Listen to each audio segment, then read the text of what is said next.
جو کچھ میں نے ایک طالب علم کے طور پر اخذ کیا ہے، کسی بھی جماعت کو، کسی بھی قوم کو شخصیات کی بھی ضرورت ہوتی ہے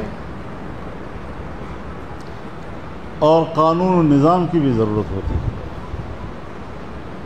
قانون نہ ہو، نظام نہ ہو تو معاشرے میں نظم و ضبط نہیں آئے گا، اور شخصیات نہ ہوں جو قیادت کریں اور اس قانون اور ضابطے کو منظم کریں، اس پر معاشرے کو منظم کریں۔ لیکن انحصار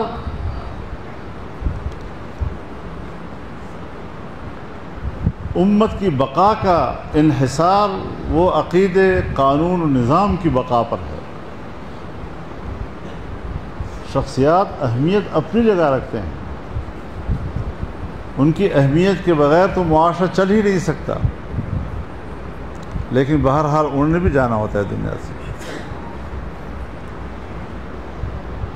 چنانچہ غزوہ احد میں جو تکلیف ہوئی اور فتح ایک جیسے شکست پر تبدیل ہو گئی، بہت بڑا امتحان آ گیا۔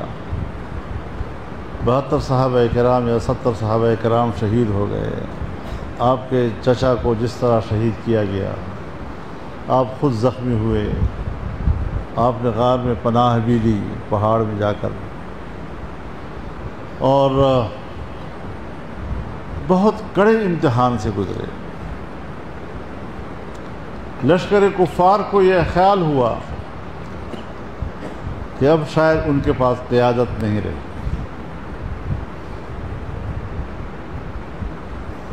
اور ایک دفعہ افواہ بھی اڑ گئی کہ جیسے رسول اللہ صلی اللہ علیہ وسلم شہید ہو چکے ہیں۔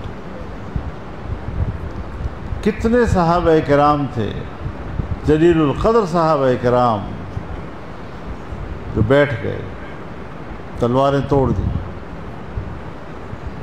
جس کے سہارے ہم لڑ رہے تھے وہ نہیں رہا، اب کیا لڑنا ہے ہم، کس کے لیے لڑنا ہے ہم نے؟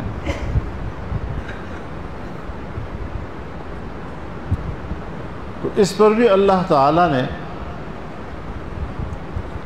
تعلیمات اتاری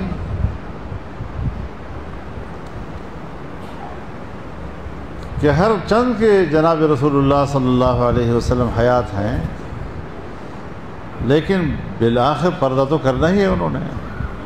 قد خلت من قبلہ الرسل افإن مات او قتل انقلبتم علی اعقابکم، جب کبھی وہ دنیا میں نہیں رہیں گے تو تم مقصد سے پیچھے ہٹ جاؤ گے، پسپائی اختیار کر لو گے،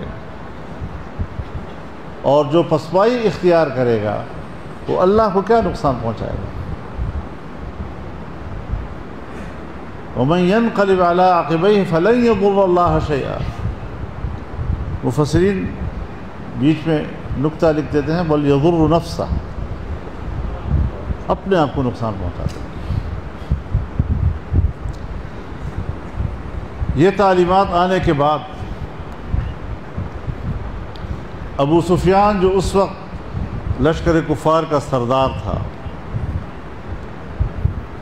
اس نے آواز دی افیکم محمد، تم میں محمد زندہ ہے؟ صحابہ کرام نے عرض کیا یا رسول اللہ کیا جواب دیں؟ فرمایا لا تجیبو، جواب مت دو۔ پھر اس نے آواز بلند کی افیکم ابو بکر بن ابی قحافہ، پھر رسول اللہ صلی اللہ علیہ وسلم سے پوچھا گیا کہ حضرت کیا جواب دیں؟ فرمایا لا تجیبو۔ پھر اس نے نعرہ لگایا افیکم عمر بن الخطاب، ہر چند کے حضرت عمر سے رہا نہ گیا، لیکن رسول اللہ صلی اللہ علیہ وسلم نے فرمایا لا تجیبو۔ جب اس کا خیال ہوا کہ قیادت نہیں رہی، پورے صحابہ کرام کی جماعت میں 3 افراد کا نام لینا یہ خود امت کی قیادت پر علامت دلالت کرتا تھا، اور انہوں نے خیال کیا کہ شاید اب قیادت نہیں رہی، تو اس نے فتح کا نعرہ بلند کیا اعلو حبل، حبل زندہ باد۔ صحابہ اکرام نے پھر پوچھا کہ یا رسول اللہ کیا جواب دیں؟ فرمایا اب جواب دے دو، اللہ اعلیٰ و اجل۔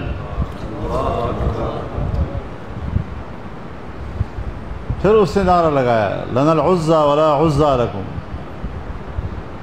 پھر صحابہ نے پوچھا یا رسول اللہ کیا جواب دیں؟ فرمایا ان کو جواب دے دو کہ اللہ مولانا ولا مولا لكم۔ اب شخصیات پر کہتے ہیں جواب مت دو، نعرے پر کہتے ہیں جواب دو۔ جن نعروں کا تعلق شخصیات سے تھا وہاں خاموشی،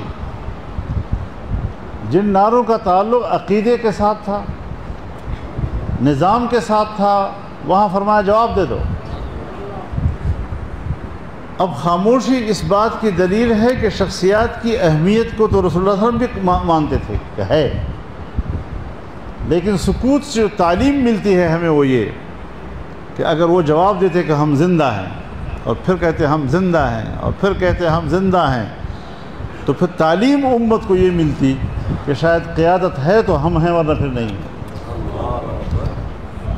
یہ خاموش تعلیم تھی، آپ نے کچھ تبصرہ بھی نہیں کیا، ان شخصیات کی اہمیت پر انکار بھی نہیں کیا، اور جب عقیدے کا نعرہ آیا تو پھر آپ نے جواب دے دیا کہ ہم زندہ ہیں، عقیدہ زندہ ہے۔ تو یہ دونوں چیزیں ضروری بھی ہیں، لیکن پھر انحصار عقیدے و ایمان پر ہے، شریعت پر ہے۔ شخصیات تو آج ہیں کل نہیں ہوں گے، وہ تو چلی جائیں گے، تو پھر ہم نے کام ہی چھوڑ دینا ہے۔